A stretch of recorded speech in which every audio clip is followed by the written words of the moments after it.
Hello friends, good evening everybody. Welcome back to my YouTube channel Kumar academy में आप सभी का स्वागत है। तो चलिए फ्रेंड्स, आज हम इस वीडियो में करने वाले हैं हिस्ट्री, और ये क्लास आपका जो है 7 है और एसएसटी है। ठीक है, एसएसटी में आपका हिस्ट्री का जो आता है चैप्टर 2 है, जिसका नाम है राजा और उनके राज। इस वीडियो में हम पूरे क्वेश्चन अभ्यास प्रश्न का हम क्वेश्चन सॉल्व करने वाले हैं, तो वीडियो को लास्ट तक जरूर देखिएगा।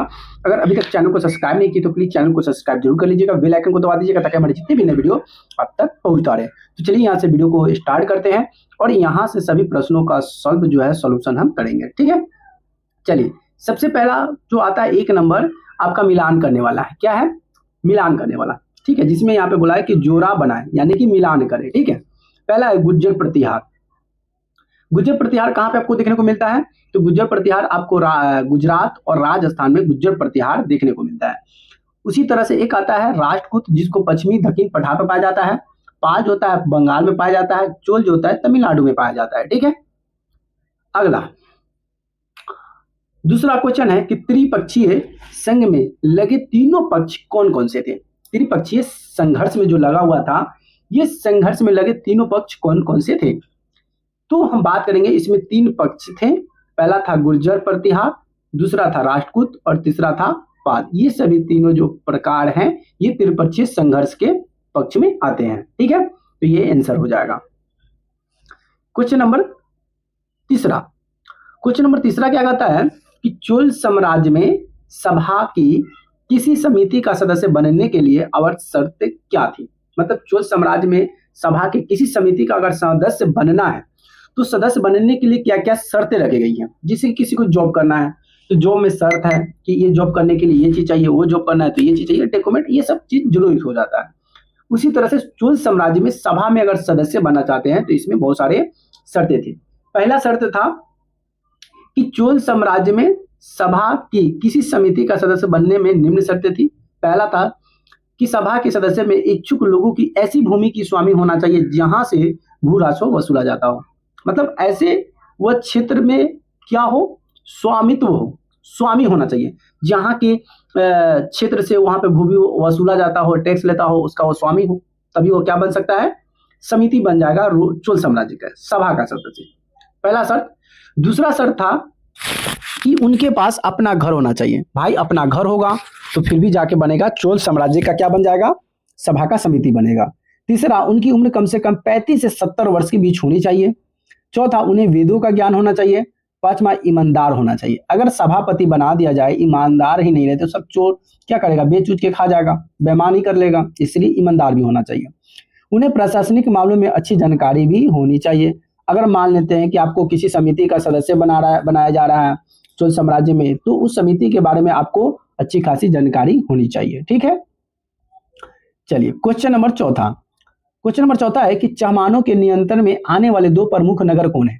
चहमान में जो नियंत्रण में आने वाले 2 प्रमुख नगर थे। दोनों नगर की अगर बात करेंगे तो दोनों नगर कौन थे? तो ये 2 नगर थे आपके निम्न नगर थे। कौन कौन थे? कंजौर, बनारस, इंद्रप्रस्थ और प्रयाग। ये सभी 2 प्रमुख, ऐसे 4 नगर है लेकिन इसमें से 2 प्रमुख नगर आप इसके हो सकते। क्वेश्चन नंबर आता है 5। देखिए कुल टोटल क्वेश्चन संख्या है आपका 12 है। ठीक है, क्वेश्चन नंबर 12 कहता है कि राष्ट्रकूट कैसे शक्तिशाली बना?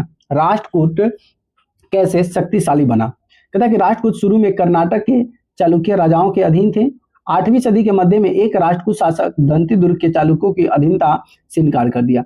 बाद में चालुक्यों ने उसने हराया और अपनी सैनिक शक्ति में वृद्धि कर दिया। मतलब क्या होता है कि राष्ट्रकूट कर्नाटक में क्या होता है? चालुक्य राजाओं का अधीन था। जो कर्नाटक जो क्षेत्र पड़ता है उसमें जो चालुक्य के जो राजा थे उसके अधीन था, उसी के अंदर में काम करना, हर चीज होता था। लेकिन जैसे 8वीं सदी के मध्य आया तो राष्ट्रकूट शासन जो था दंतीदुर्ग के चालुक्य अधीन से इनकार कर दिया कि भाई अब हम आपका बात नहीं मानेंगे, जिससे उसने चालुक्यों को हराया और अपनी सैनिक शक्ति से वृद्धि कर दिया और फिर वो अपना शासन वहां पे स्थापित कर दिया। नेक्स्ट क्वेश्चन आपका ये है, कहता है कि नए राजवंशों को स्वीकृति हासिल करने के लिए क्या किया? मतलब नए राजवंश जो था उसको स्वीकार करने के लिए उन्होंने क्या किया?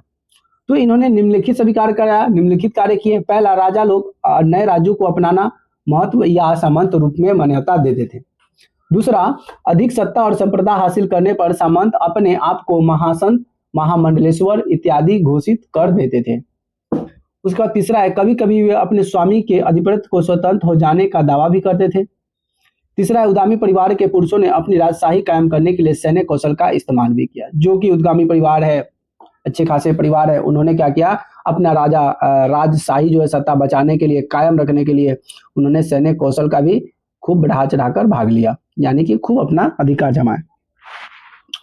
अगला है कि तमिल क्षेत्र में किस तरह की सिंचाई व्यवस्था का विकास हुआ था। तमिल क्षेत्र में किस तरह की सिंचाई व्यवस्था का विकास हुआ।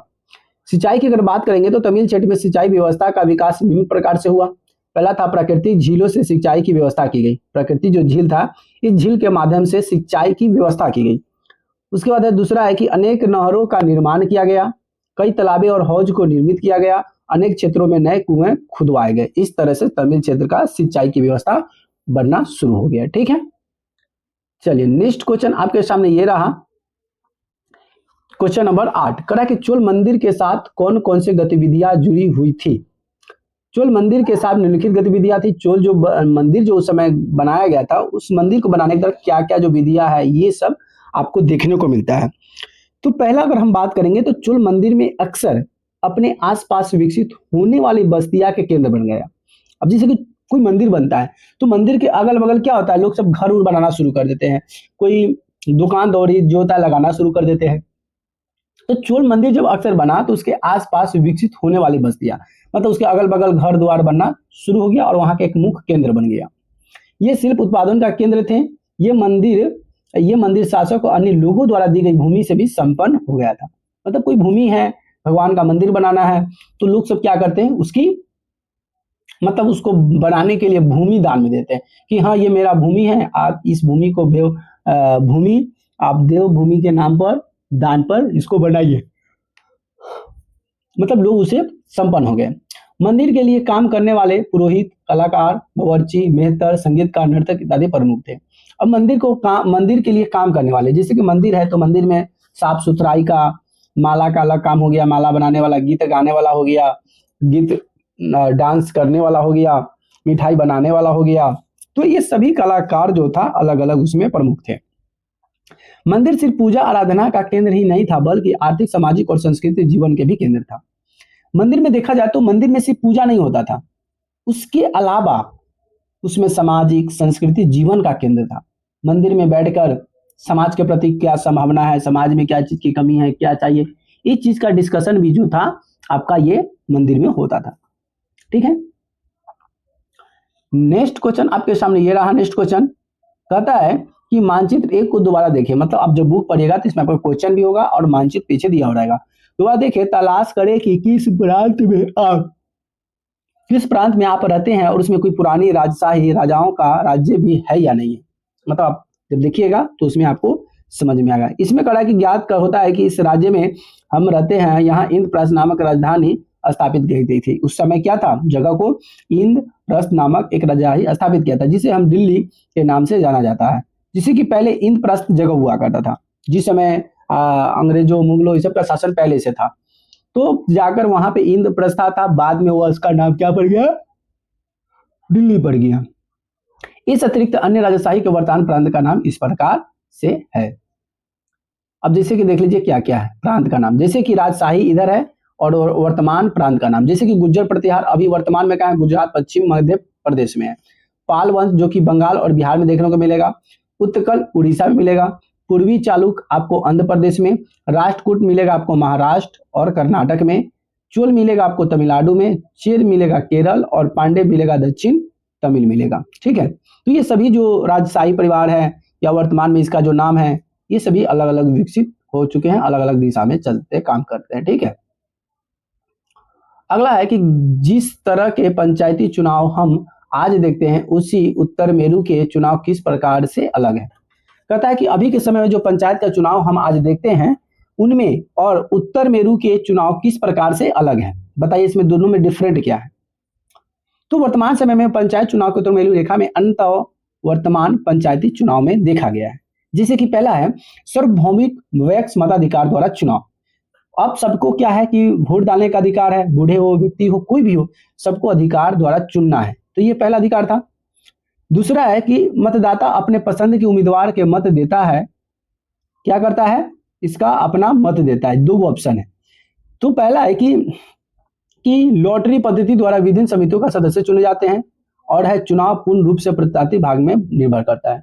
तो ये सभी जो बातें हैं आपको समझना है कि चुनाव कैसे होता है, चुनाव के बाद क्या क्या घटना है, क्या क्या बात होती है। ठीक है, नेक्स्ट क्वेश्चन आपका ये रहा 11 नंबर क्वेश्चन। कहता है कि इस अध्याय में दिखाए गए मंदिर ने अपने आसपास के किस मौजूद मंदिर की तुलना करेंगे, जो समानता और अंतर आप देख पाते हैं उन्हें बताइए। जिससे कि मान लेते कोई मंदिर है, बड़े बड़े जो मंदिर है उसमें विशेषता क्या है, और आपके अगल बगल में जो मंदिर है उसमें क्या विशेषता है, इसके बारे में आपको बताना है। कहता है कि असमानता इस अध्ययन को दिखाया गया मंदिर द्रविड़ शैली के स्थापत्य कला द्वारा निर्मित है, लेकिन इस वर्तमान की अधिकांश मंदिर बेसर शैली स्थापित कला और द्वारा निर्मित है। मतलब इसमें जो मंदिरें चला जाती थी, लेकिन ये किसी न किसी माध्यम से चलता था। तो वही अधिकांश जो मंदिर था बेसर शैली स्थापित द्वारा निर्मित था। बेसर शैली में द्रविड़ नगर और शैली का सम्मिलित होता था। उसके बाद इसमें समानताएं थे, एक दूसरे के प्रति समानता भाव। तो समानता था कि दोनों मंदिरों में समानता यह था कि दोनों मंदिर के वानगृह में ही मूर्ति विसर्जन होता था। लास्ट और आखिरी प्रश्न आपके पास है 12 नंबर प्रश्न, उसको पढ़ना है, फिर इसका जवाब देना है। ठीक है, जवाब क्या देना है आपके सामने है। कहता है कि आज के समय में वसूले जाने वाले करों के बारे में और जानकारी हासिल करें, क्या नगद के रूप में, वस्तु के रूप में, या श्रम सेवाओं के रूप में। तो यहाँ पे आपको करा कि बताइए, क्या नगद के रूप में आप कोई भी चीज का जानकारी लेना चाहते हैं, या कोई वस्तु के रूप में लेन देन करना चाहते हैं, या श्रम सेवाओं के रूप में आपको जानकारी चाहिए। कहता है कि वर्तमान समय में प्रत्यक्ष और अप्रत्यक्ष रूप से वसूले जाने वाले प्रत्यक्ष का रूप से आय संबंधित उत्तराधिकारी का मृत्यु का आदि प्रत्यक्ष ने रूप में उत्पादन शुल्क पर बिक्री की है। ठीक है, और अगला पॉइंट है कि भारत वर्तमान समय में किसी का नगद अथवा चेक के द्वारा जमा किए गए जाते हैं, तथा इस पर भी क्या करना चाहिए, किसी पर भी भुगतान वस्तु के रूप में अथवा श्रम विभाजन के रूप में नहीं लिया जाता है। तो फ्रेंड्स, यहाँ से आपके क्लास 7 का और चैप्टर आपका 2 है, और यहाँ से चैप्टर 2 का जितने भी मोस्ट इंपोर्टेंट क्वेश्चन था और अभ्यास के जितने भी प्रश्न था, मैंने सब यहाँ से आपको करा दिया। ठीक है, वीडियो कैसी लगी प्लीज कमेंट करके जरूर बताइएगा। वीडियो अच्छी लगी तो वीडियो को लाइक, कमेंट, शेयर करना मत भूलिएगा, और अभी तक चैनल को सब्सक्राइब नहीं किया तो प्लीज चैनल को सब्सक्राइब जरूर कर लीजिएगा। ठीक है, जय श्री राम, राधे राधे।